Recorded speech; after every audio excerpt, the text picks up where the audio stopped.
So today is session number 7. We are just in move. So for chapter 5 about the ratio and interpretation of the accounts. The last class was about the cash flow statement, right? So let's see, the topic and structure of the lesson. Today we talk about what is the horizontal analysis, about trend analysis, which is the type of horizontal analysis, what's vertical analysis, and what is the actual ratio analysis. The learned outcome is preparing the comparative balance sheets using the two types of techniques, which is the horizontal and vertical one. So the category you must be able to use in your exams and assignments.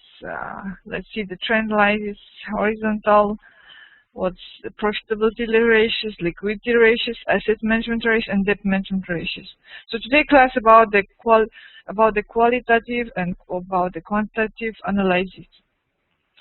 So because we already have been go through the income statements, about the balance sheet and the cash flow statement, right? We had some practices based on the statements. Now we should try to make some quantitative analysis based on those statements. So introduction, let's see. So any successful business owner is constantly evaluating the performance of his or her company, right? They compare it with the company's historical figures, with its industry competitors, and even with successful business from other industries. That means any company, any owner of the company, truly based on the yearly, evaluate its performance, the financial performance, to compare with its competitors' performance, to see the historical figures, to see the statistics, how it's changed over the time, and even also to compare the inside the industry, inside the special market, is the financial performance. And to complete a thorough examination of your company's effectiveness, however, you need to look at the more than just easily attainable numbers like sales, profit, and total assets. That means if you'd like to evaluate your company's effectiveness, the efficiency of your company, the operation of your company, the business, the effectiveness of your businesses, the main figures you look at the sales, at the profits, and the total assets. So you must be able to read between the lines of your financial statements and make the seemingly inconsequent numbers accessible and comprehensible. That means, as you know, we already studied about the statements, about the income statement, balance sheet, and cash flow. And as you are financial in your company, you are want to evaluate and analyze your business company, you must able to read between the lines in your statements. To see the full pictures of your company's businesses, to make analysis through the figures inside the statements, to see the full picture of your businesses in the market. Through the analysis, just we will look at what kind of analysis we must able to calculate, to read actually. So we have a comparative balance sheet. What is a comparative balance sheet? This is just a balance sheet with two kinds of periods. For example, the last year, if you would like to compare your financial performance with a current year with the last year, you take the balance sheet from the 2011 to compare with the 2012, right? It's the current and past financial reports covering two or more successive periods that place data in single columns side by side. So that means, just simple one. As I told you, when you prepare the balance sheet, on the end of the year. Each year, for example, in the future, you would like to compare your balance sheet at the end of the 2012. So you just get your balance sheet from the 2011 to take one column and put nearest another column, which would be the balance sheet from 2012. So, and you can compare your figures, your changes among the transactions. So let's see the next one. What is a horizontal analysis? The amounts of items compared on the same line of the comparative financial reports. It's comparing the two figures across columns from one period to another. As I told you, like last year with the current year, is the difference between the percentage of increases and decreases, amount of the change based on with the old year. So later we will see the examples on the balance sheet, on the comparative balance sheet. This is just little theory. Then we will look at the on the practice itself. So, what is a trend analysis? The type of horizontal analysis, it deals with the percentage changes in items of the financial reports for several years. Several we check, for example, 3-5 years. And uses base year to calculate the percentage change of each item. So we calculate the changes in the percentage of each transactions. So let's see. This is given just example of the comparative balance sheet, the Kessler Corporation, which is based on the end year December 2008 and 2007. Here is look at here is so this is the balance sheet based on the given transaction that assets and liability and stockholders equity. So we compare the two figures from the year 2008 and the year 2007. You can see the changes we have. We have increase or decrease in the during 2000 year. Here is and in the percentage. We will look at the percentage, how it has been increased and decreased. For example, let's see on the current assets. So current assets, we have a cash, right? The cash on 2008, let's see, this is the current year. We have a cash on the 16,500, right? And the last year, for example, 2007, it was 12,300. Sorry, just a moment. Some of students, they can't hear me. They have no voice. Do you have can you hear me actually? I think so. Let me know, because some of you can't hear me. Just a moment.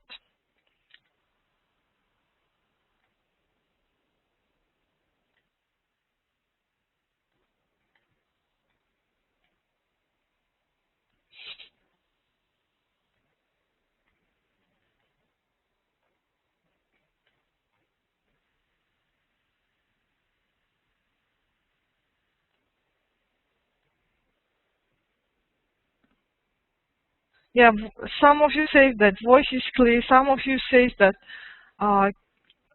yeah, the hard to hear me. I think who can't hear me, please mention microphone first. Then we continue. So let's continue. So we have a cash, as I told you, in 2008, it's a 16,500, right? In 2007, we have a 12,300. So, and we compare the differences. We have in the 2008, it's a 4,800. That means our cash is increased for 4,200 compared to the 2007, compared to last year. So the cash is being increased, and in the percentage we can see that it's increased to 34.1%, right? And you can see the other the accounts is the accounts receivable. It also has been increased for 7,800. We deduct, it means from 2008, which is the 2,500, we deducted 2007 year, 44,700, and we get the 7,800. So that's okay. You do understand how we get this kind of numbers, right? So the merchandise inventory, here is we can see that the inventory is being decreased, right? Because 66,000 minus 78, we get the minus 12,000.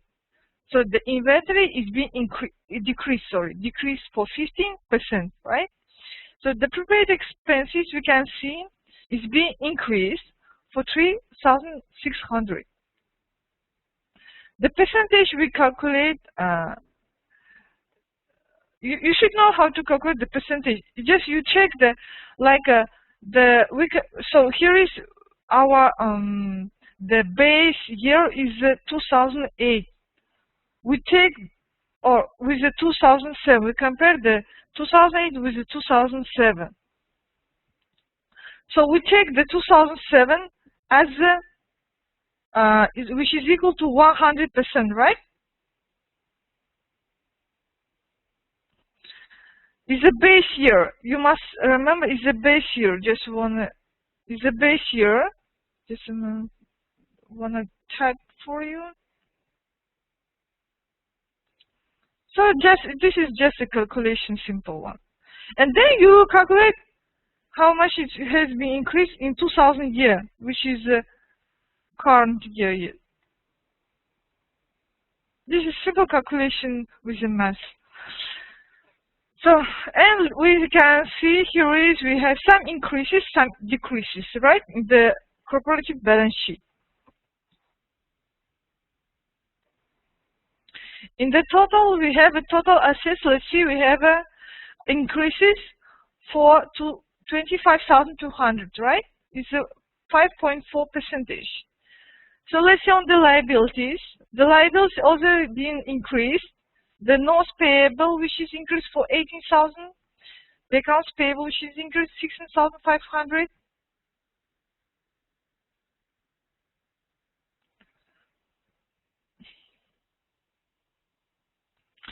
And the total current liabilities, which is equal to, increased to 34,500. So some of you asking me, explain what is the comparative balance sheet. So this is you can see under your presentation, the Hazel Corporation.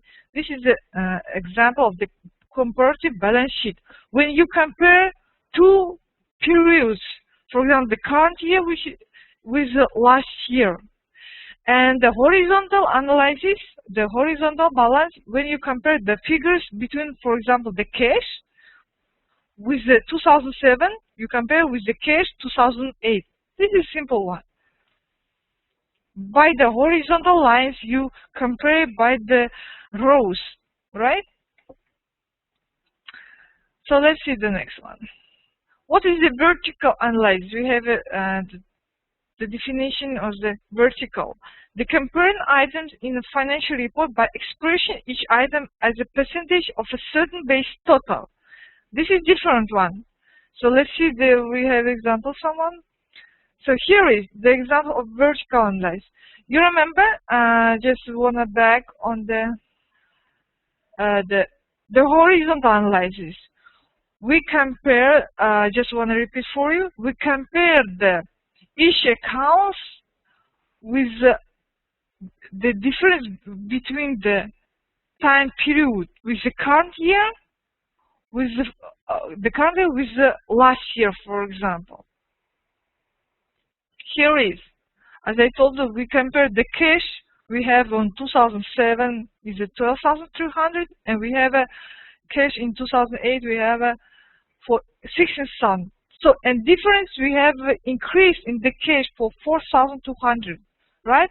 So that means our cash compared to last year has been increased for 34 and point percentage. The horizontal We compare the any accounts by rows, you see. And let's back on the vertical analysis. There is a different kind of analysis. Here is, as given in the definition, we compare them. Just a moment. The financial report, which is expressing each item as a percentage of a certain base total. That means, let's see the example one. Here is given the Hessler Corporation comparative balance sheet by 2008.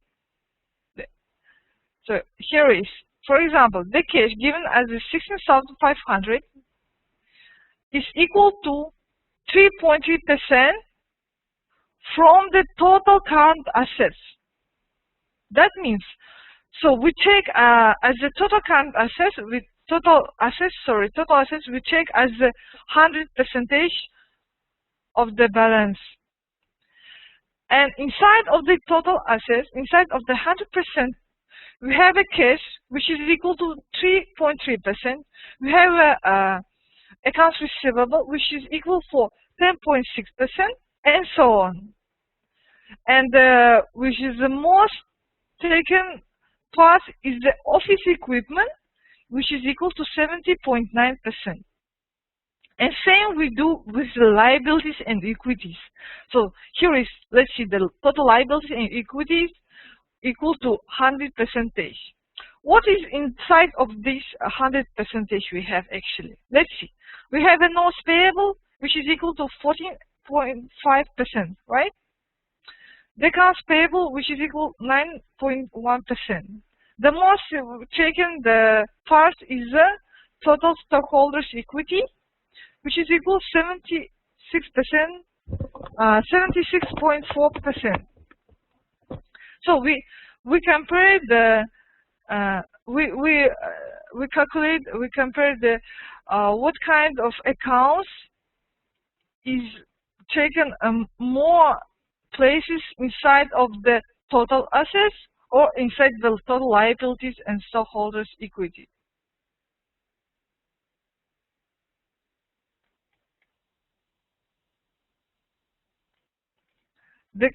We are looking at the contention of the total asset, and we are looking at the total liabilities contention. What is content? What is includes? What kind of items includes in the percentage? As you can see, for example, here is common stock, which is equal to 60%.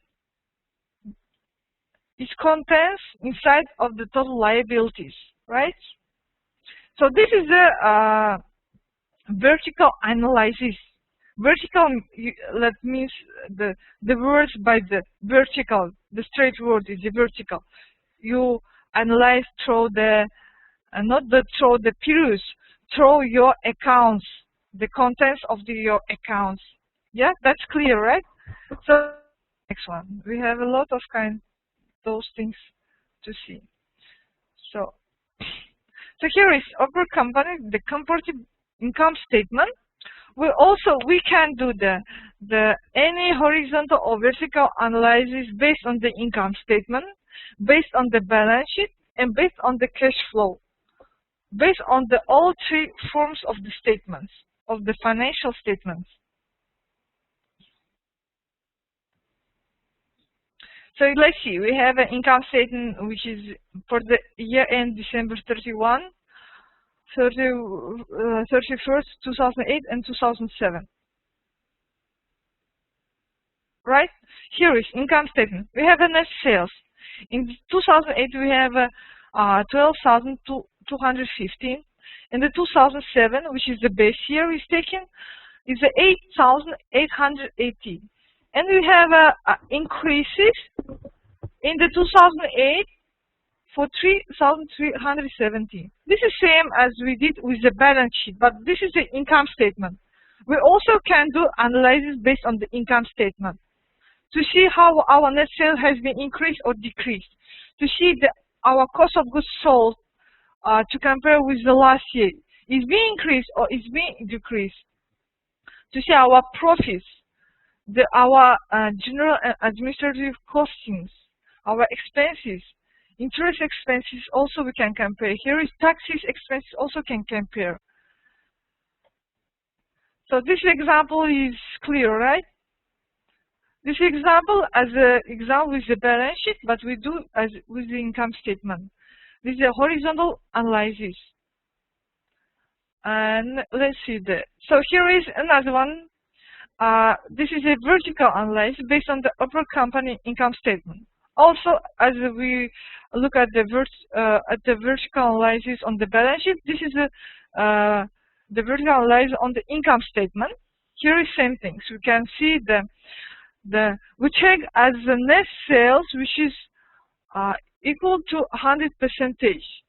This is the base amount in the statement, base figures. And let's see. Here is the cost of goods sold. That contains 49.4% inside of the net sales. So most of the expenses contained in the net sales is the cost of goods sold. The half one you can see here is. And gross profit from the sales, we have another part which is equal around the 50%. So let's see from here how many operating expenses is contains inside the net sales. For example, the selling contains 22%, the general and administrative expenses, which is contains the 8.6%. So the total operating expenses we can see the 30 and 6%. So operating income will get only 20% from the net sales. The interest expenses 1.8, right? Income before tax 18%. Income tax is 7.3%. The net income we have got the 10% around the 11%. So you can see that the cost of goods sold, which is equal to 50%, the most contains from the net sales. The biggest expenses is based on the cost of goods sold, right? That means to make any to produce any goods or services, you must make some expenses, right? This is called the cost of goods sold. For example, you are some fabric, you make some clothes, you do some clothes to buy raw materials, the textiles, to pay the staff, salaries. This is called the cost of goods sold, and it takes 50% from our sales, actually, from our revenues. You must understand this one, okay? And after that, when we calculate the vertical analysis, we can see that the net income has been generated is around 11% from the net sales.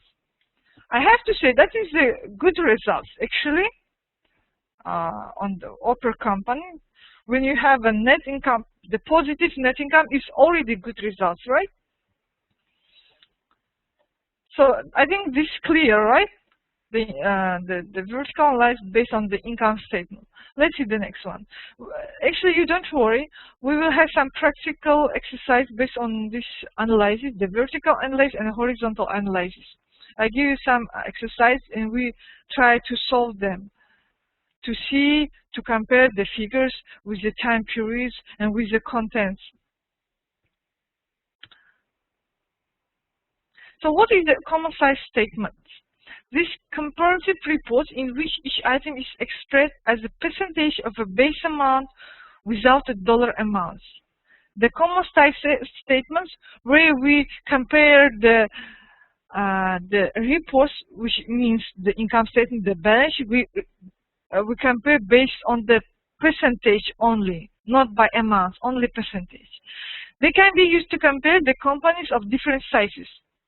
For example, you are like a trade company.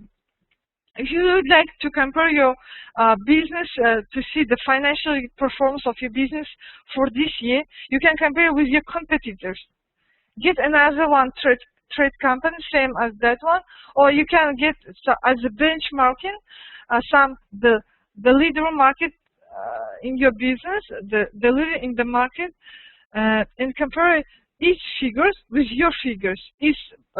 Let's see, the balance sheet, the income statement, the financial statement with your financial statement, to compare and see the changes you have increase or decrease between two companies. And you can see how your company is conducting the operation in a particular year. Let's see the next one. So this is a given, as I told you, the common size statements, right? So the upper company given to you common size comparative income statement. This is a common size comparative income statement for 2 years, 2008, 2007. Sorry. So here is we compare only the figures in percentage, the changes in the percentage, as you can see. So net sales given, we check as net sales as 100%, the total content. So and we compare that, for example, the cost of goods sold. In the 2008 we had 49.4%. In the 2007 we had 47.7%. That means in the 2000 year our cost of goods sold has been increased compared to 2007, right? It's been increased, you can see, around 2%. And you can compare other accounts with the gross profit, sales, the general administrative expenses, interest expenses. You can compare, and at the end of we can see the change on the income statement. Let's see. We have the income statement based on the 2008. We have a 10.9%, and in 2007 we have a 10.5%. Here is little increase. You can see we have in the 2007 we have a little increase in the net income, right? Around 0.4%, right? That is a good report actually. This is a good report, good financial performance of the upper company, because our net income is already been positive and already been increased a little one. So this is clear also. Yes, what is the common size comparative income statement? We can see the changes between 2 years, between two times of periods in the percentage only. So this is simple calculation, right? So let's see the next one. So this is all about the vertical and horizontal analysis given to use the definitions and examples. Let's see, we have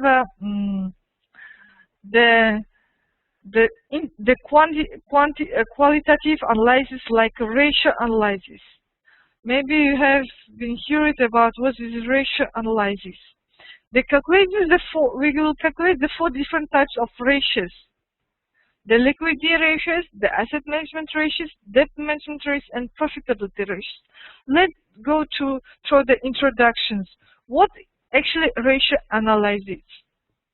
Ratio analysis is also vertical and the horizontal analysis, 2 types of the inside one analysis, which is a qualitative analysis, a tool used by the individuals to conduct a quantitative analysis on the information in a company's financial statements.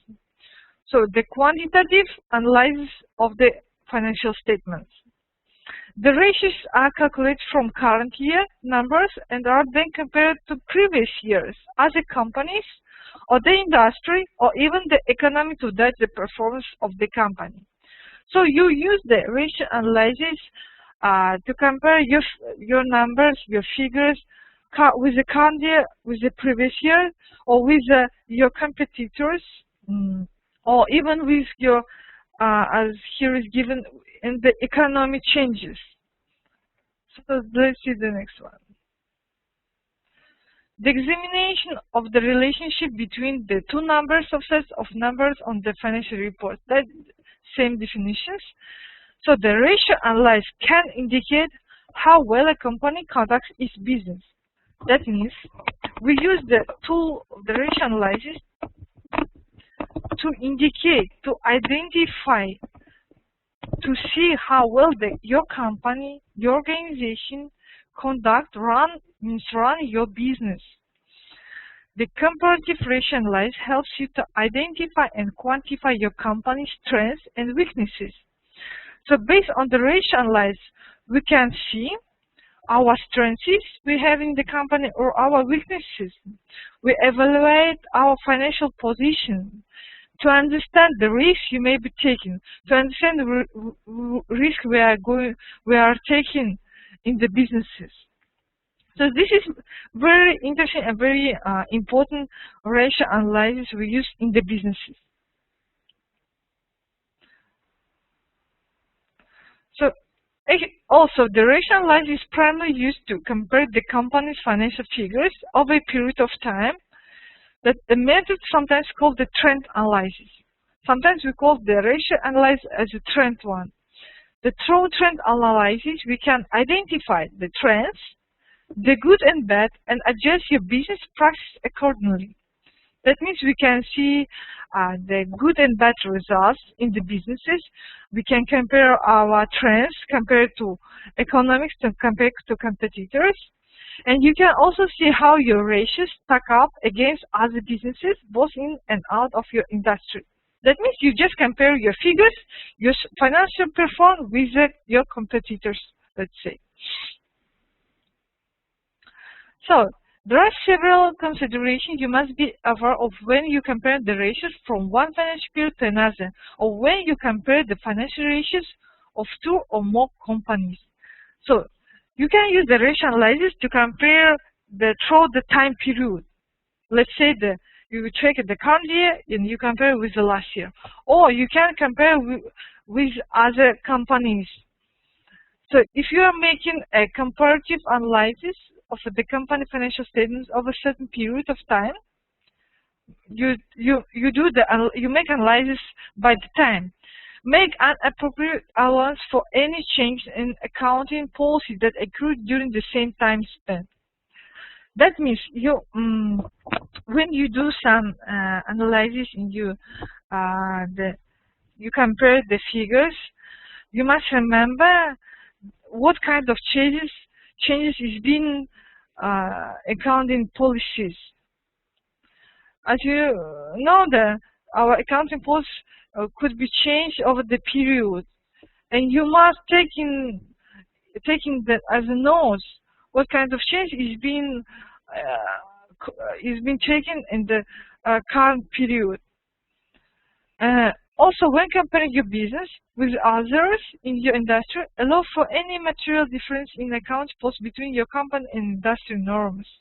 Also, the industry norms, we take some industry norms as average ratios. They also could be changed. You know, because the economics is the change. It takes as a change forms. In the economics, we have some the falls, we have some the increased crisis, and so on. We have some changes, right? And you must consider about these changes. You must take into account when you do any ratio analysis. Also, when comparing the ratios from various fiscal periods or companies, inquire about the types of accounting policy used. Different accounting methods can result in a wide variety of reported figures. For example, we just take like a country changes. In Afghanistan, you have your specific accounting methods, how you do calculation. Based on the international accounting, we have some norm standards.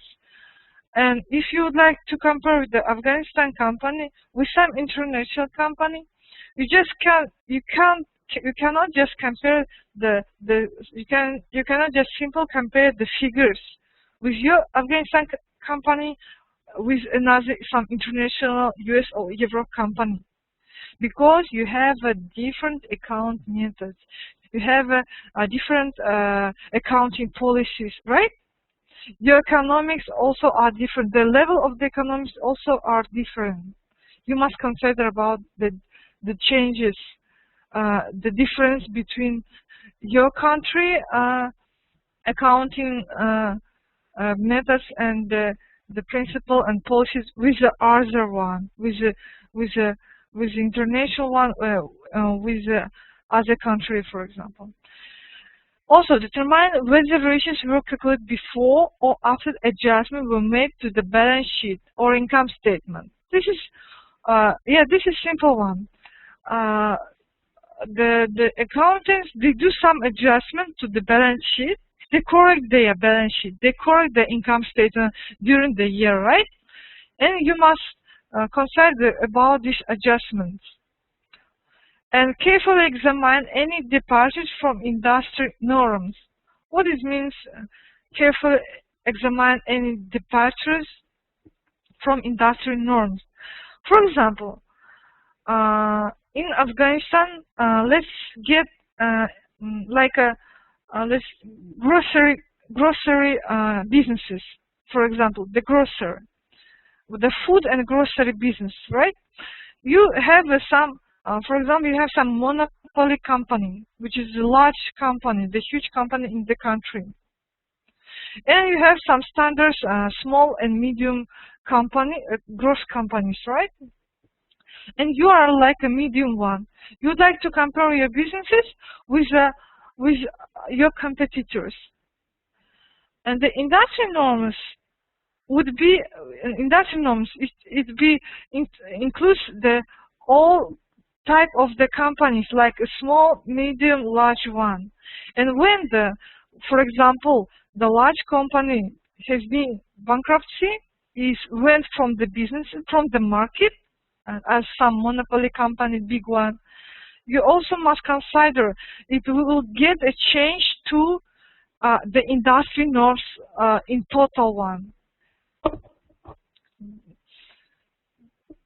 When you have some huge companies in your specific industry, and when they comes into the market and goes from the market, will become bankruptcy or change the business or something else. It also, if of course, it will be affect your the industry norms. It affects the industry, the average, the financial performance, and you must consider about these changes also. Okay. So let's see the next slide. So we have a financial performance analysis. Let's see the metrics we use in the ratio analysis. So here is given that we use the income statement, balance sheet, and cash flow to calculate our metrics.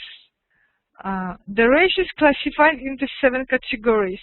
So ratio analysis is based on the metrics, based on the ratios. Let's see what kind of ratios we have in the analysis. It's a liquidity ratios, activity ratios, the leverage ratios, profitability ratios, market ratios, growth, and cost management ratios. Now we see each of them separately in details. So what is liquidity ratios? How to calculate liquidity ratios, and what gives us the liquidity ratios? It's a measure of a company's ability to meet the short-term obligations. It indicates a company. So you must understand the liquidity ratios is measure the company's able to meet its short-term obligations. That means how fast and how company can meet its short-term obligations. That means how fast company can cover its obligations to make a payment for short-term obligations. Let's see, we have the next one. We have current ratios. the type of a liquidity ratios. It indicates a company's ability to pay short-term debt. Here is given formula. I will try to explain you.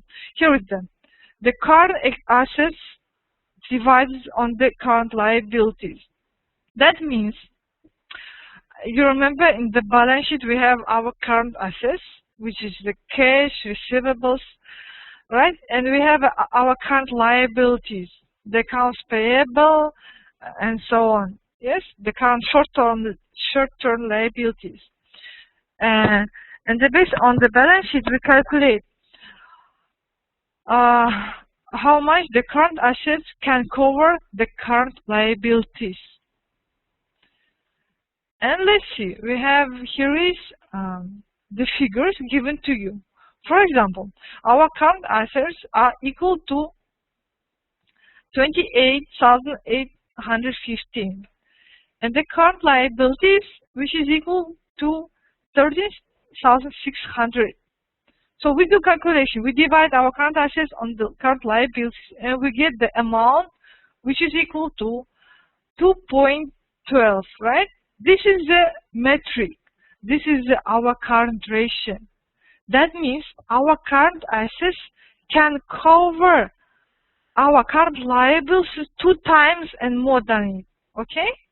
That we can cover our liabilities by assets by 2 times, which is given to you 2.12 by 2.12 times. Okay? That is given to you the figures. That is given actually a good performance of the company. That this is a good performance of the company, where our current assets can cover our liabilities by 2 times. That we have a more than current liability than the we have a more current asset than our liabilities. It's a good performance when your current assets is more, the figures given to you more than your liabilities. Yes.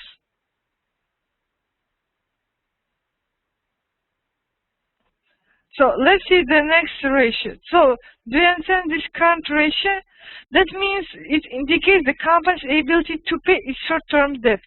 That means, for example, we have a current assets and we have our current liabilities. Let's say today we have to pay our liabilities. To pay our current liabilities, for example, you must pay today only. Okay? And you will look at your current assets, how much you have in your current assets. Okay, you have a 28,850. That means it's enough money to pay your current liabilities. You have enough money. From the 28,000, you pay 13,600. And after you get also balance in your accounts. So you have enough money to pay your short-term liabilities. Okay? I think this understandable, yes, right? Let's see the next ratio. We have an acid test ratio, which is a quick current ratio. It indicates a company's ability to pay its short-term debts also, but includes only assets that are easily converted into cash. So we include here is the assets which is easily could be converted into cash. That means we check a current assets and we deduct from the current assets our inventory and our prepaid expenses, and divide on the current liabilities. While we must deduct inventory and prepaid expenses. You know, the inventory is a goods, your production, your goods, and which is being in the store, your stocks actually, your stock, your goods which is you didn't sold it is in the current moment is being saved in your stock.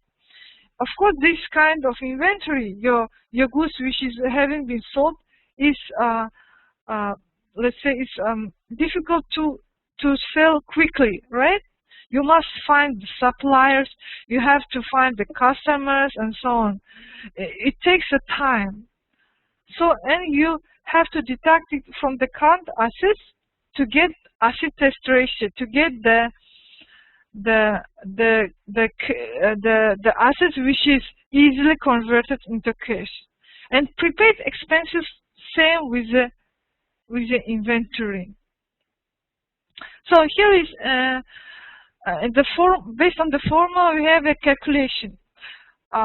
Here is, let's see, the current assets is equal 28,850 minus inventory 14,500 and minus prepaid expenses 1,200, and all we divide on the current liabilities.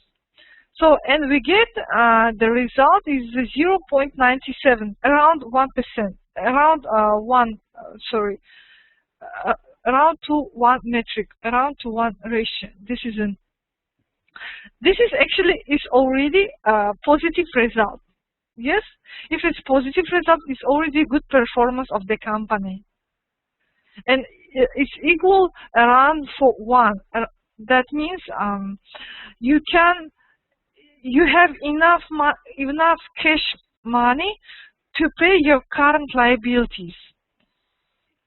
Is around equal to your cash to your liabilities, to your debts. Okay,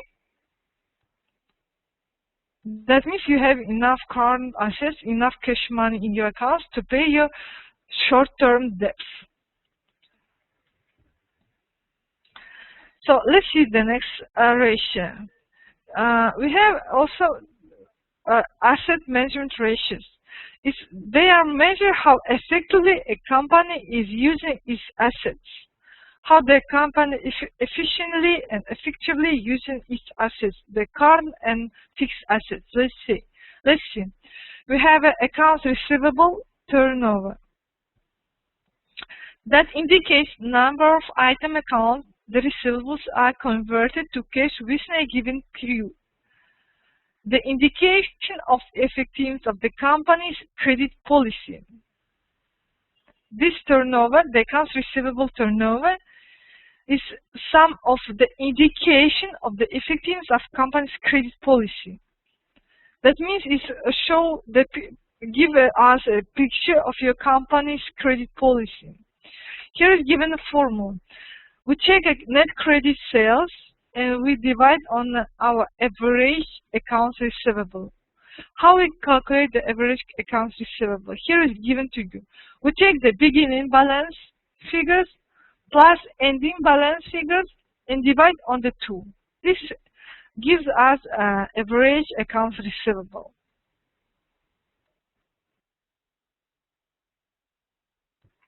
This means that the accounts receivable turnover ratio shows us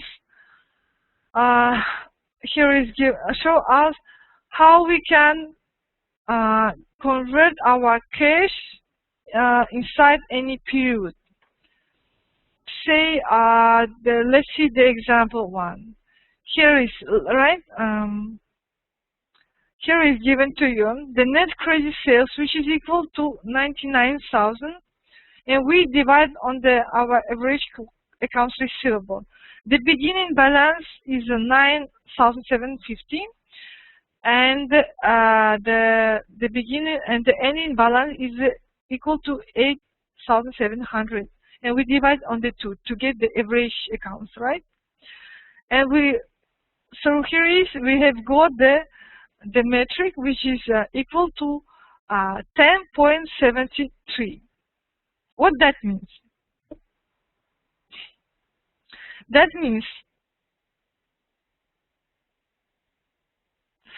that here it indicates number of time accounts receivables.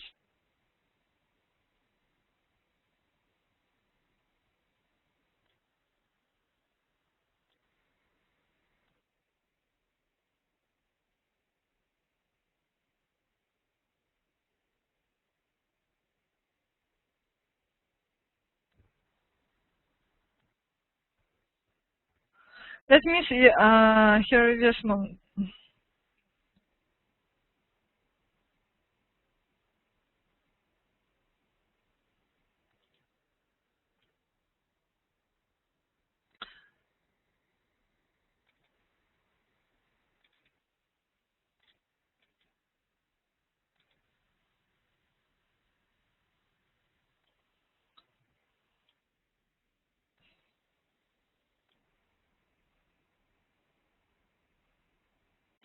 That means the credit sales can cover our accounts receivables by 10 times, around 11 times, let's say around 11 times.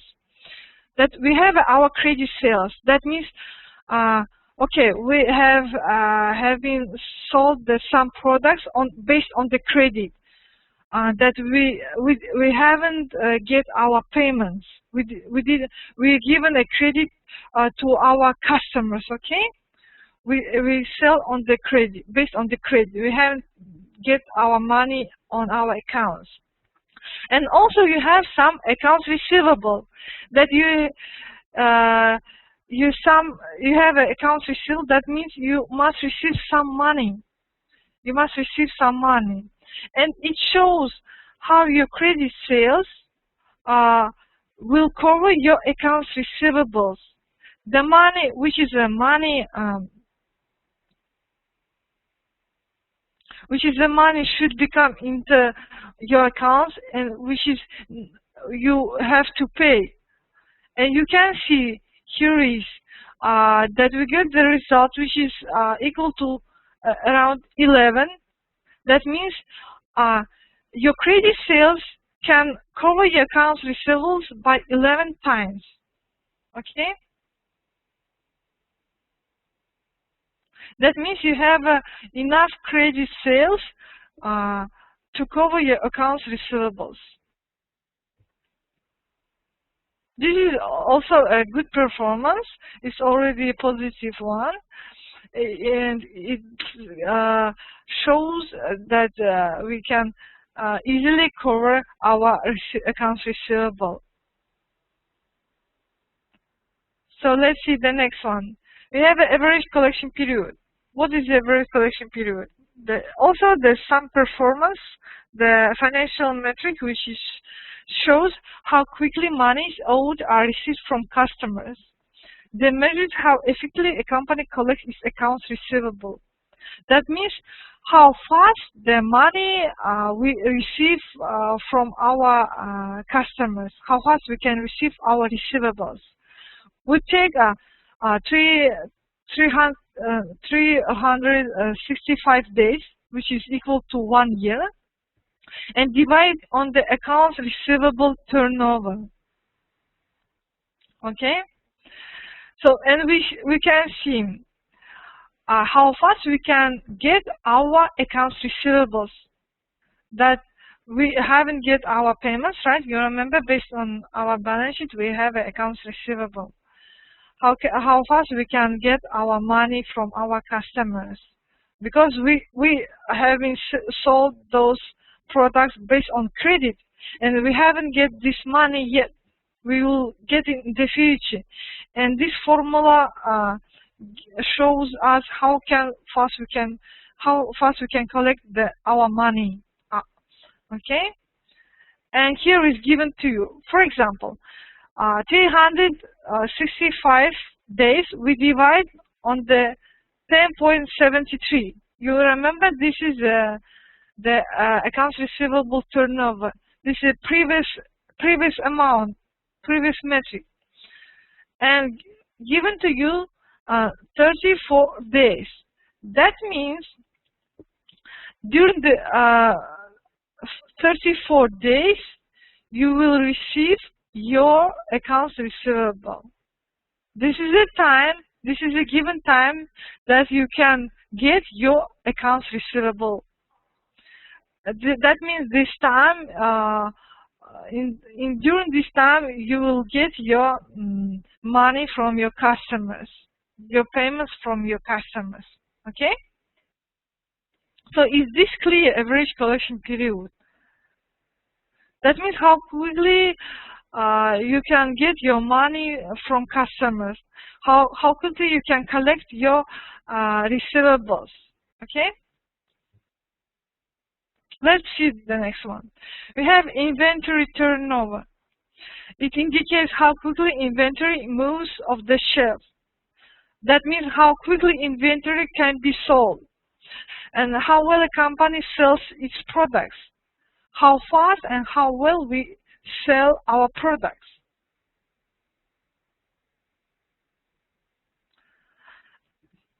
Uh, okay, just a moment. I have some questions. The Mr. Akmal says that previous one, the average collection period, he says that we can collect out our amounts in the 34 days, right? Yes, you do right, understand that we can collect our money in 34 days. So let's see the next one. You remember inventory turnover? It shows how well the company sells its products. Here is given formula. The cost of goods sold, the amount of the cost of goods sold is divided on the average inventory. Average inventory. Here is given. What is average inventory? You remember, yes? This is the opening inventory and closing inventory, and divide on the two. Here is the beginning with the ending, the amount beginning inventory with the ending inventory, and you divide on the two. So here is cost of goods sold given 50,500. You divide on the average inventory, and you got the metric which is equal to 3.4. That means the company sells products very fast, and the inventory moves like in the shelf by the 3.4, by 3.5 times. Okay, this is also a good result. It's already a positive and is equal to 3. That means you are selling your products very fast, very quickly compared to your inventory. Like for example, just a simple example. You have inventory in your stock. Example, you have 1 kilo of potatoes in your stock. 1 kilo of your potatoes, and you sell the 4 kilos in specific period. That means you sell your products more than 3 times than you have your inventory, then you have the potatoes in the stock. Okay? Example, you say the 4 kilos in a year. This is just example. Maybe you sell 4 kilos in a year, and each year you have in your stock 1 kilo in the stock. In the stock as inventory.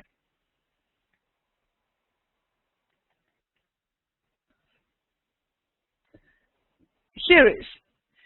And that means your sales is 3 times more than your inventories. That means you are quickly selling your products 3 times more than you have in your stock. Okay?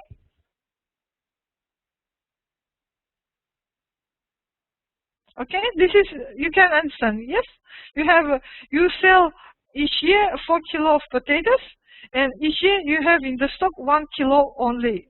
Your sales is 3 times more than you have in the stocks. Yes, right. Mr. Akmal says that our sales several times more than our goods of products in the stock. Right. The same verse. And I have some questions. Ms. Jogov or Mr. Sorry if I'm wrong, asking about how we calculate the open and closing inventory. That means, for example, on the beginning year, on the January 2012, you have stock, as I told you, 1 kilo of potato, right? And then on the at the end of the year, on the December, you have let's say you have 1.5 kilo of the kilo of potatoes. of potatoes. You see? And how to calculate the average one?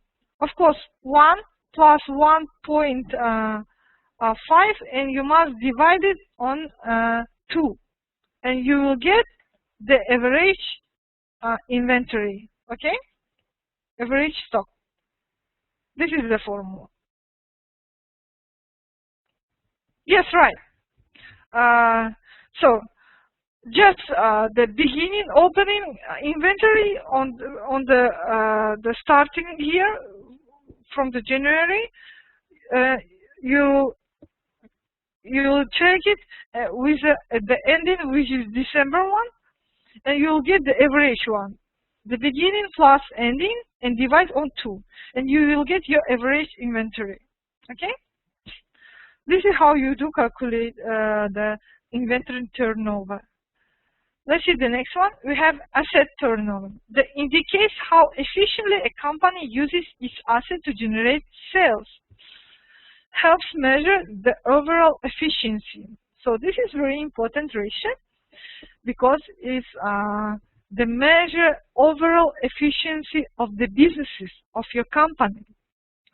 So based on the formula, we check the net sales and divide on our total assets.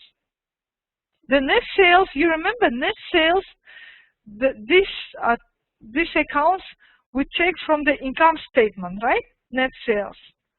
And we divide on the total assets. This amount we take from the balance sheet. You remember total assets, we always take from the balance, it's inside of the balance sheet.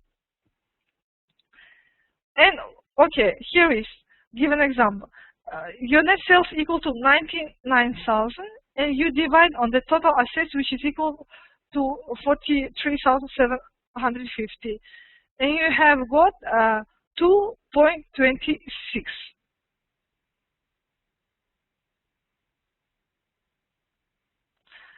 So that means the total assets, the net sales cover the total assets by 2 times, for 2.26.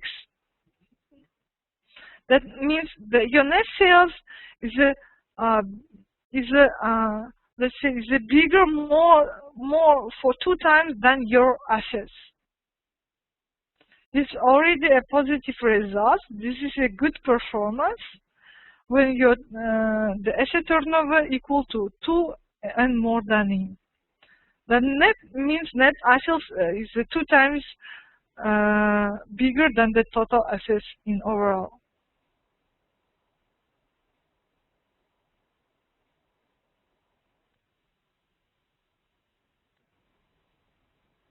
So here I have some questions from Mr. Akmal. He's asking, is it possible that the net sales can be more than total assets? Here it's already the net sales is more. Net sales is equal to 99,000. The total assets is less than the sales, than the sales one. It's 43,000 only. Okay. Here is that means, okay, when your amount is positive, that means you are efficiently using your assets to generate your sales, to get your sales. That you 2 times harder using your assets to get the sales. That is very good performance. Let's see the next one. What is the debt management ratio? It's a measure how well a company is using debt versus its equity positions. That means how well the company using its debts, its liabilities versus its equity, means versus its capital. Let's see, we have a debt to total assets ratio. It indicates how much of company's assets are financed by creditors. So it's given formula. We take our total liabilities and divide on total assets. That means here is a simple one, yes? How much the company's assets is financed by the creditors. And based on the formula, we have a calculation. Total liability is equal to 23,600, and the total assets is equal to 43,750, right? And we have got in the percentage 53.9%. What means? What that means? That means your assets, your assets is financed by the creditors for 53.9% to around 54%. That your assets is financed by creditors to 54%. Other one, there's 46% is your equity. Is your equity already, okay? You can see here is the around 54% is financed. Your assets is financed by the creditors. For example, by banks, by credits, by loans. And other one, which is equal to 46%, is financed by your equity, which means by your shareholders' investment. Your own money means shareholder investment. Your own money, okay? Just go and type you. The creditors is your creditors is the people who is given to your money, like banks, like suppliers, for example, or another companies which give you the credit, which give you a loan. Okay. Here is that means the 54% is financed by creditors, by banks, for example, and another of that the 46% is financed by equity, by your own money. Okay. Let's see the next one. So we have a debt to stockholders' equity. The measures the risk creditors run in comparison with the stockholders. Given formula, total liabilities we divide on the stockholders' equity. Okay. This amount is taken from you remember the total liabilities from the balance sheet and the stockholders' equity also from the balance sheet. So total liabilities equal to 23,600, and we divide on the equity, which is equal to 20,150, and given to you the metric, which is equal to 117%, right?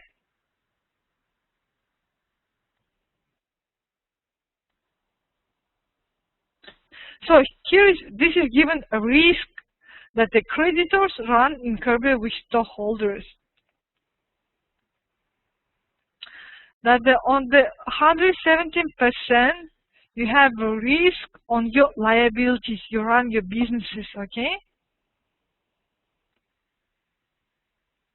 This is gives us the risk that based on the formula, we have been taken a risk to 107% to run our business, to run our, just typing for you, just a moment, to run our business. Okay, here is. We have been taking a risk which is equal to 107% to run our business. That means our total liabilities is equal to our total stockholders' equity.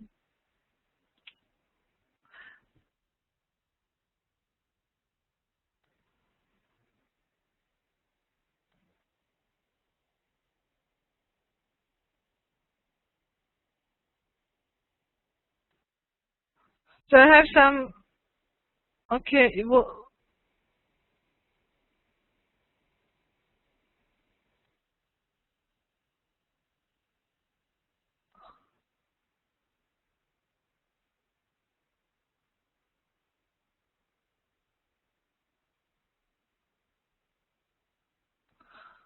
Okay. So some of you say that we have some kind of mistake on this formula. 117 stockholders total liabilities. Oh, this is the correct formula. This is given as in the book. That your total liabilities is around equal to your stockholders' equity.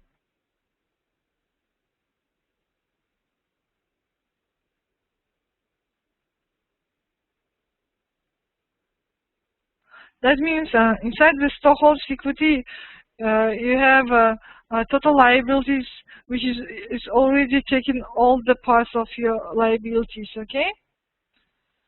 Okay, we have some practice exercise. You don't worry. We do some practice exercise. We will see the amounts, how they change. Okay. Let's see the next one.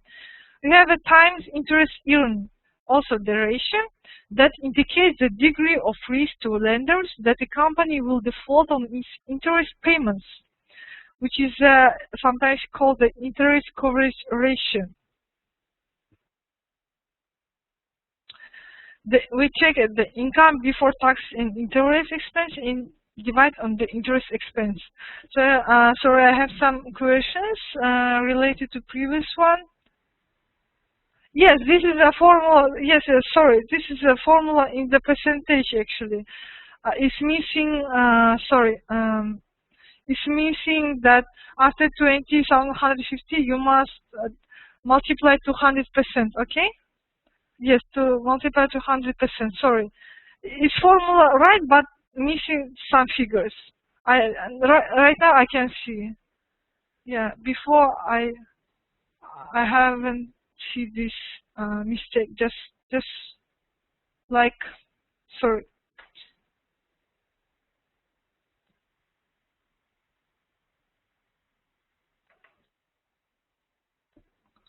Just 100%, right? Here is.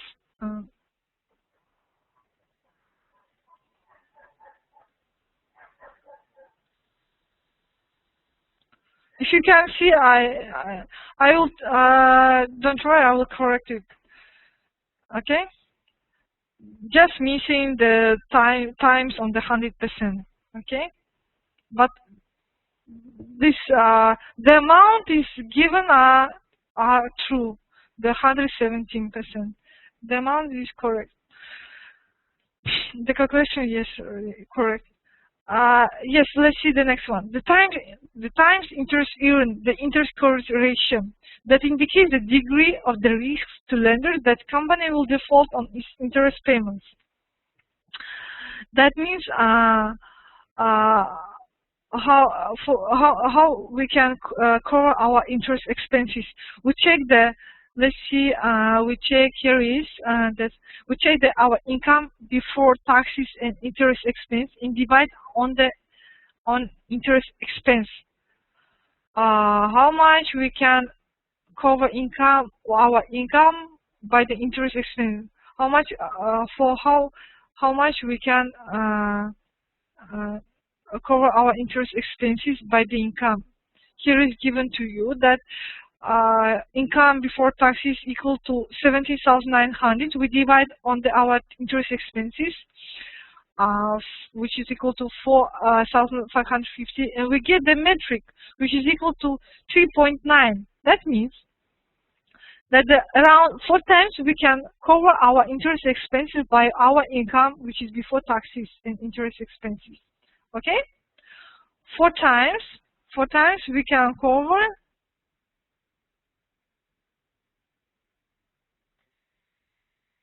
our interest expenses. Okay, that means we have enough time, or sorry, enough money to cover our expenses, our interest expenses. We have enough money on the income before taxes to cover our expenses. Okay. That is also a good result. It's a positive and it's a huge one. It's 4 times. It's already very good performance of the company. Okay, this is understandable, right? The simple one, yes. The times interest earned. how much for how much you can cover your interest expenses through, from the income before tax and interest. This amount you will get from the income statement. Okay, the amount is taken from the income statement. So let's see the next one. So we have a profitability ratios.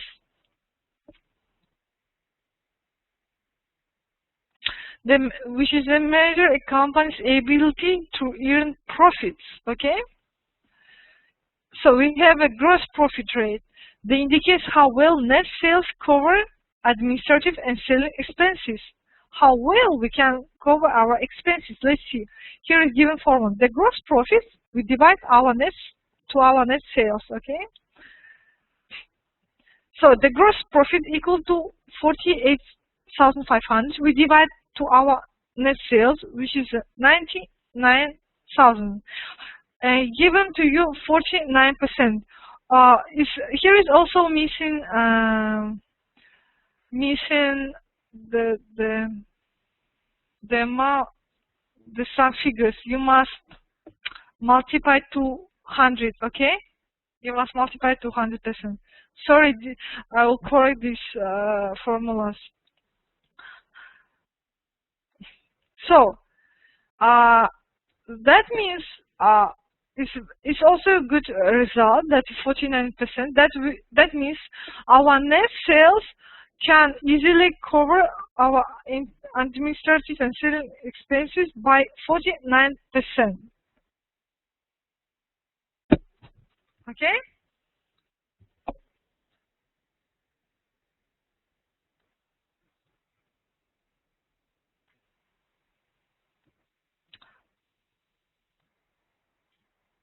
Oh, here is. Okay, this is, you do understand how a company can cover its administrative and selling expenses. So by 49% we can cover our expenses. 49 only. For 49, not the 100%. We can't cover our selling and administrative expenses by 100%. We can cover only for 49%. Okay. Let's see the next one. Okay, this is understandable. Gross profit rate, right? Let's move to the next one. We have a return on sales. It shows the relationship before taxes to net sales. What it indicates the effectiveness of a company's pricing policy. So we can see the efficiency of our pricing policy. We check our net income before taxes. You remember, based on the income statement,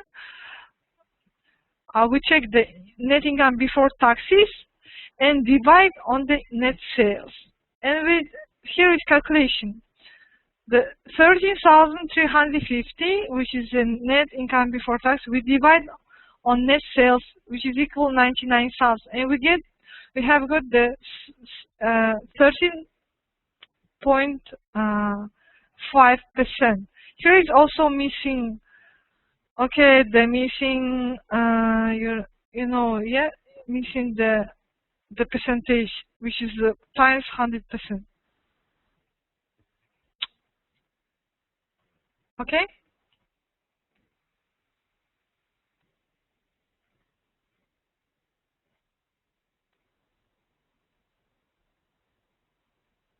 So that means inside of the income statement sales, inside of the net sales, we have the content of the net income, which is equal to 13.5%. Okay. This is also a good result. You remember before we had the previous the example based on the income statement, which was a vertical analysis. So that here is given to you that the net sales is equal to 100%. Okay, and inside of this 100% of the net sales, we have a net income before taxes, which is equal to 13.5%. It's already good performance because it's already positive, and based on the example, it's a good performance of the businesses. Okay.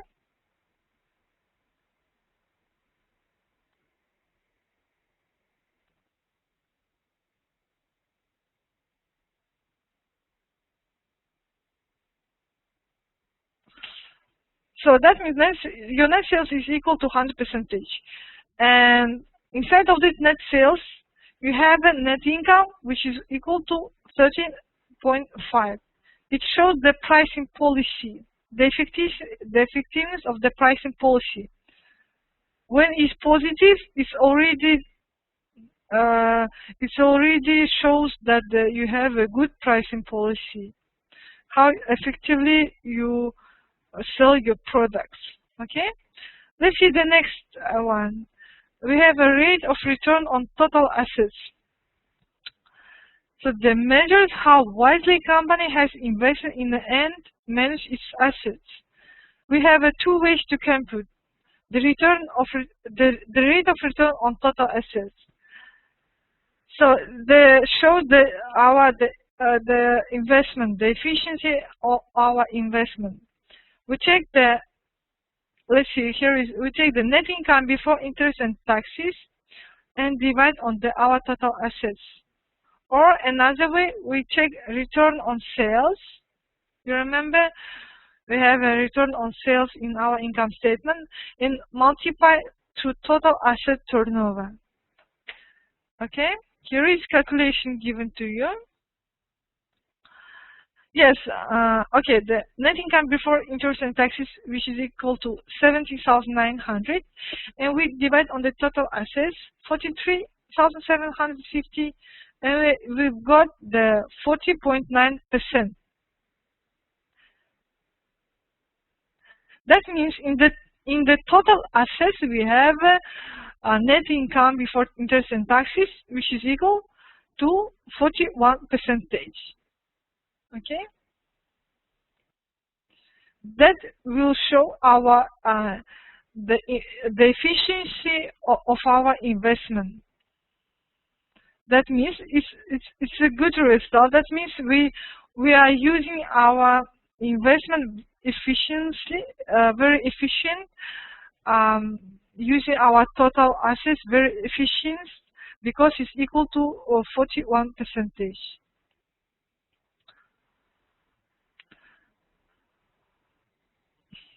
Let's see the next one. We have some rate of return on common stockholders' equity that indicates how well a company is managing debt finance to earn a profit for holders of common stock. Here is given to you the net income before taxes minus the preferred dividends and divide on the common stockholders' equity. So the net income before tax you will take from the income statement, and the preferred dividends same.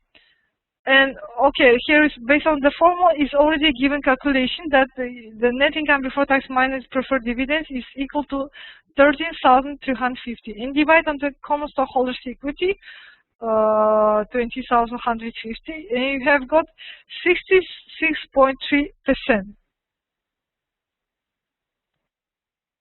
That means the company is managing its debts very efficiently by 66.3%.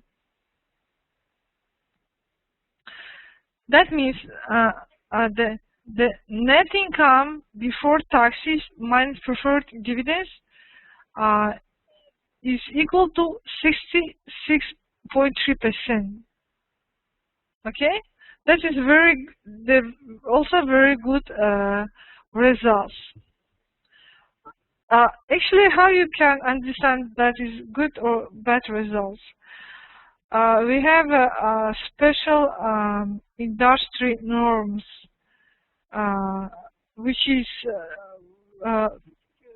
changeable year by year, and let me give you some examples. Okay. Okay. We have a summary of financial performance metrics. In this, look at the presentation. Here is given the summary of the metrics. Okay, the summary of the formulas based on the ratio analysis. The financial performance metrics here is given to you: liquidity, current, the activity, leverage, and so on. And the calculation, how the formulas. And here is given strength. What means strength? That means the higher is a good performance. In the current ratio, that means if you have a higher ratio, it's a good one. But compared to another one, for example, the which is given to you, the accounts receivable days outstanding, the lower is a good one. Here is, if you have a lower days, is a good performance. You must remember, in this kind of calculations, in this kind of formulas, not all the higher the performance are good. Some of the lower are good, like inventory days outstanding, like debt to equity, like financial leverage. Okay. Before we have to go through some of the main metrics, some of the main ratios. Here is given to you some additional performance metrics. Okay, the formulas, how you must calculate, and the results, which is given to you, the higher, which is a good, which is a bad. So you must to remind these formulas.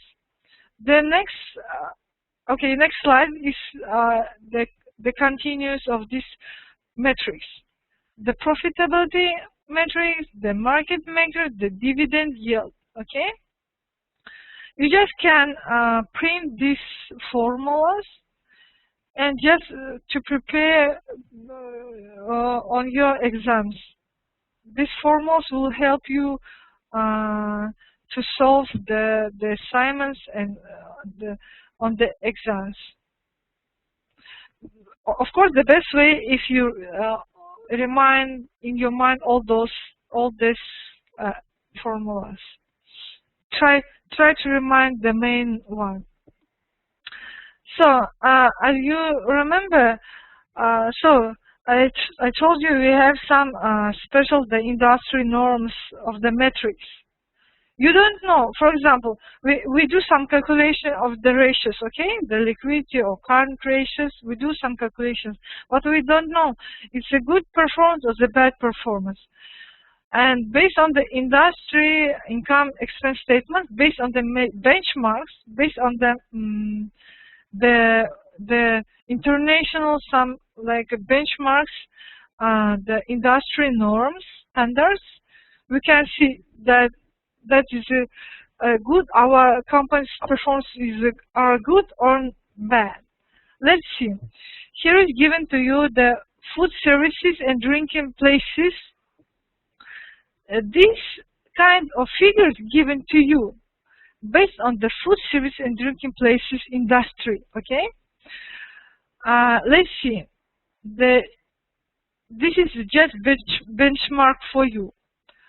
The best performance of the industry, of the food service and drinking industry, okay, given to you. Like sales, as you know, contains 100%, and the best figures which could be in this kind of industry, cost of sales, which could be equal to 43%, and so on. This is the source.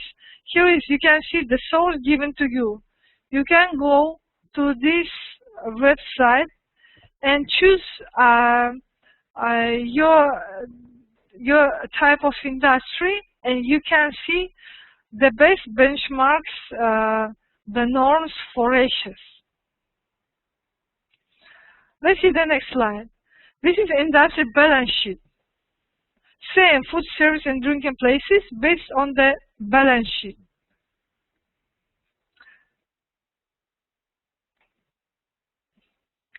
The next one, let's see, we have industry financial ratios. Also, you remember you have been asked me that the ratios show bad or good performance, how we can indicate it? We can indicate based on the industry financial ratios, based on the benchmarks given to you, like food and service drinking places.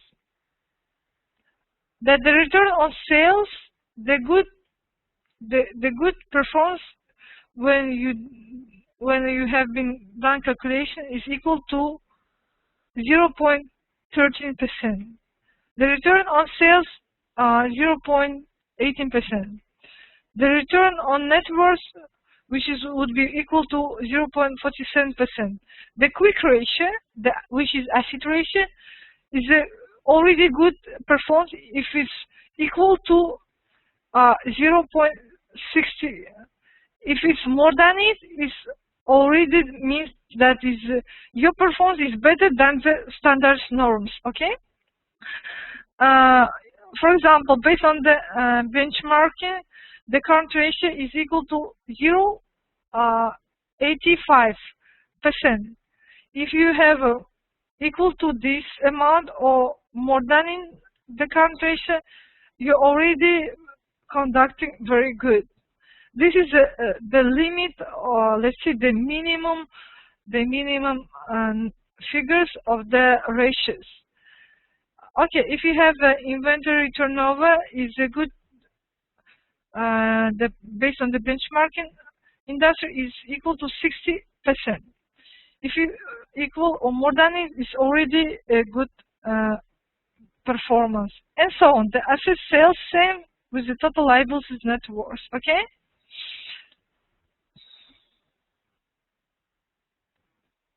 This is not standard.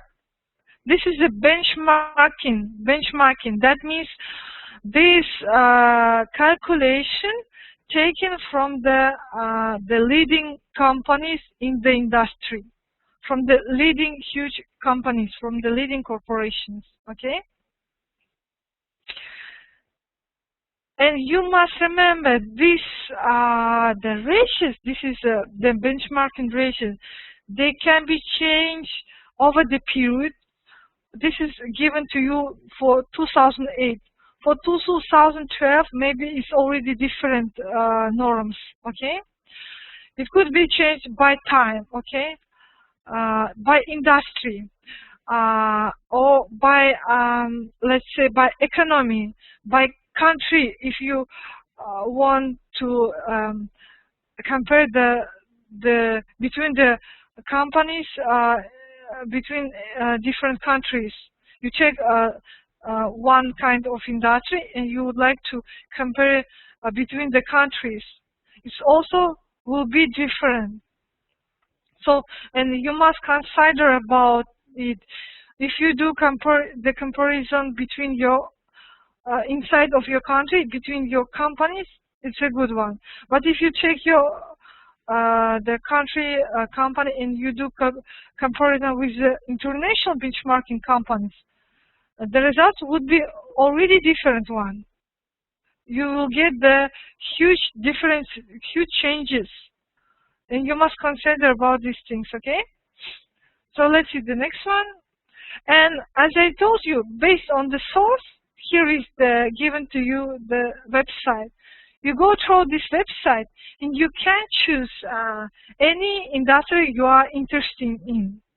If you would like to see the benchmarking ratios based on the 2008, you can go on this site and choose your industry, which would be banking, insurance, medical, trading, accommodation, food, and so on.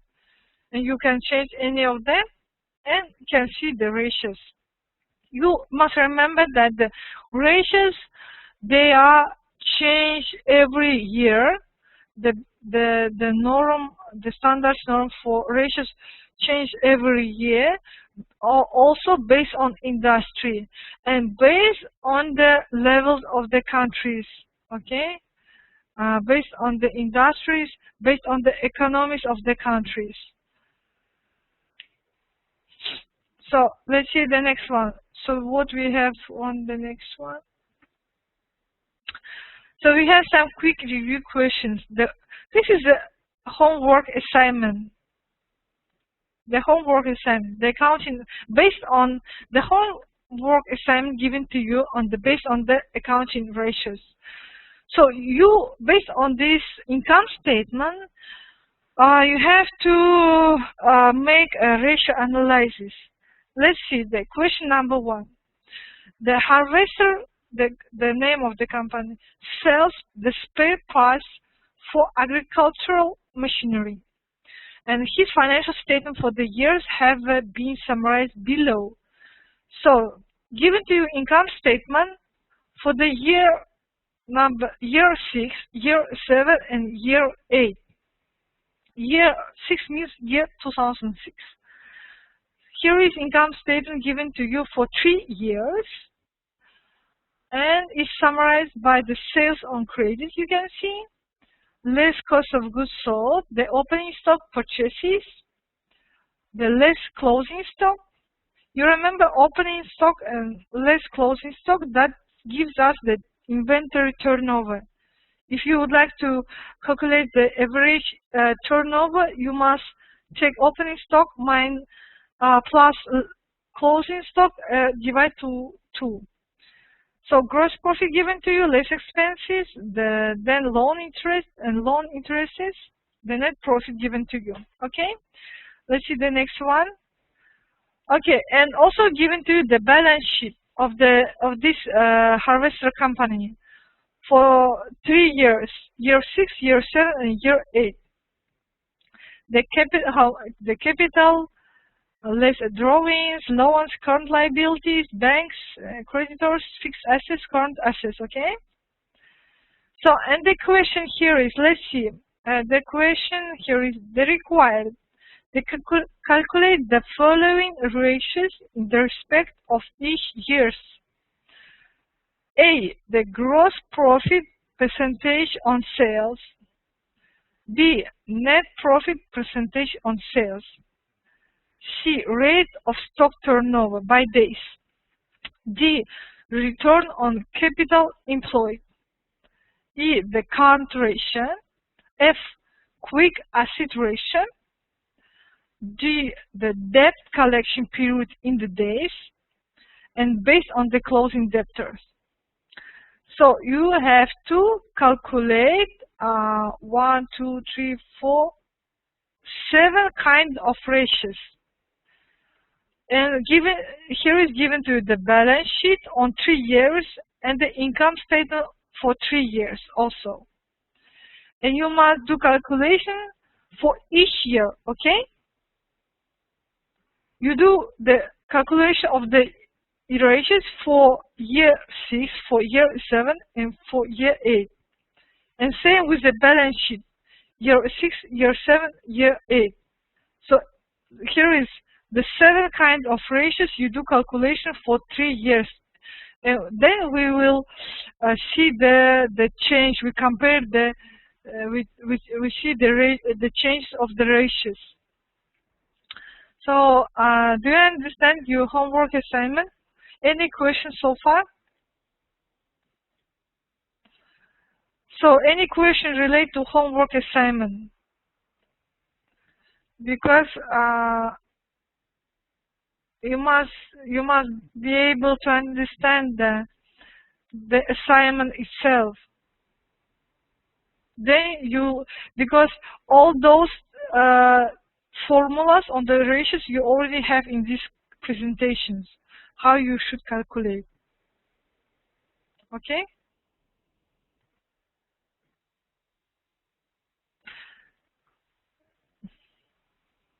Some of you asking me give you the link on the chat box. Sorry, just a moment. Okay.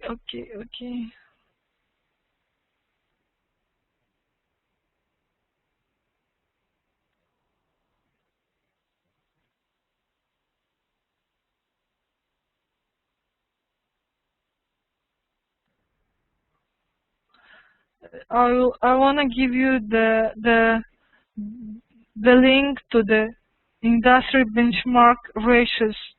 Just a moment. I'll put on the chat box, okay?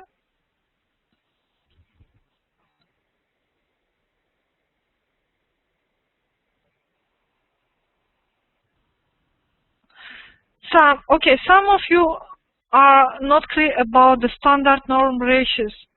As I told you, based on the links, you can see that the standard norm ratios, they are changed every year, because the economy, our economy in your country or in overall international economy is a change. It's been changed every year, okay, timely. And we have no specific standard norm for ratios. We can see it by industry and by each year. We can compare it. For example, if you would like to compare in your country, your company performance, you can compare your performance metrics with your same competitors in the market, which with other companies, with your competitors, which have a same let's see, which is have a same businesses as you do. We have, for example, same the size of your company, and maybe is conducting in the market same periods as your company. Like, for example, you have in the company 100 people staff, and you are already around 10 years in the market. You like do sell some foods, and you would like to see your performance to compare with your competitors. You also have to take similar to your companies, which also have around 100 staff in the company, same size, I mean, which is conducting in the market same period, around 10-15 years. And just you can get their performance, their metrics, and compare with your metrics. And then you can do analysis, how quickly, how good, how efficiently you conducting your business in the market. Okay. Mr. Akmal asking me who set the norms in the country. We have a special statistic department who sets the norms, the special norms, the ratio norms in the country. It could be like special companies, like let's say the financial consulting companies. They have these ratios. They have they can prepare to you based on your industry. They prepare to you the benchmarking ratios. But this is actually the service. If this is as a service, you must pay for this service, because to get the statistics to prepare all the amounts is a difficult one, because you must get the financial statements, which is income statement, balance sheet, cash flows from the companies, and sometimes it's hard to get these statements from the companies, right? You must collect these statements first. You do calculation based on the ratios, and then you can compare your ratios with the competitors. And like financial consulting companies, they do have this kind of service. They do calculation. And for example, the web link that I given to you, it's a free one. But most, if you type on if you Google how to get the industry benchmark ratios, they are all like chargeable. you must pay for this information.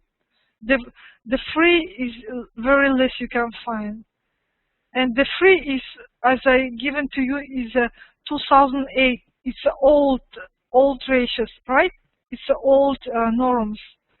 What is the ratios for 2011, 2012? I don't know, because this is the series is chargeable. We have to pay for this information if we would like to see the current ratios, the current trends, the new norms. Okay. So any question related to homework assignment, because you must to solve this assignment before the next session.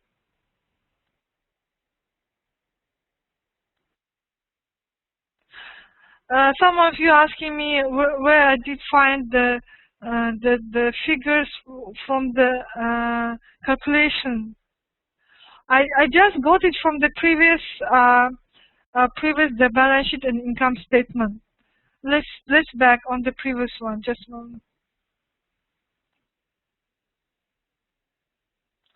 You remember we at the start of the class we had some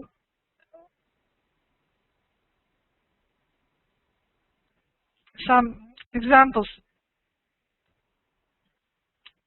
Just one.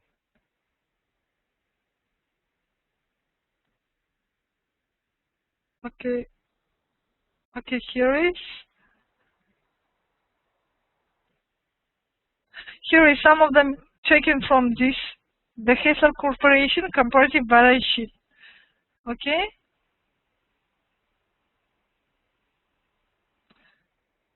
The income statement taken from the also the some amounts taken from this example. It doesn't matter where I did get that. That was just examples for you. Just I put some figures to show you how to make a calculation. But based on your homework assignment, just a moment. For you, it's already given the income statement and the balance sheet with the figures. Okay. Here is, you do calculation. You should take the figures from this income statement. There is this for here is the figures given to you, and the balance sheet same. Here is also already given the figures for you to calculate all the 7 kind of ratios. Okay.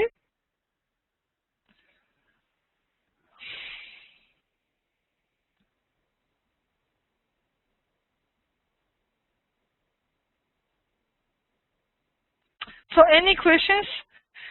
If no, so you can start do your homework assignment right now, or you can do it later. But anyway, send it to me before the next session. Before the next week will start. All the formulas based on these ratios you can find in the presentation. You remember this one already given to you formulas like net margin, how to calculate. You check the net income, divide on the sales, okay, and you already will get some metric. And same with the here is, this is the two piece of the performance metrics, 2 slides, okay. So I'm going to send you all these presentations right now.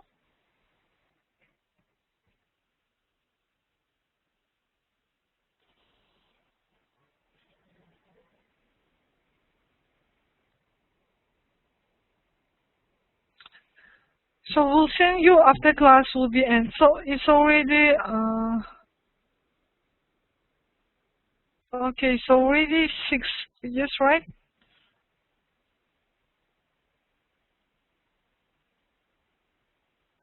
So I have some question from Mr. Akmal asking me how to find the norms for a country.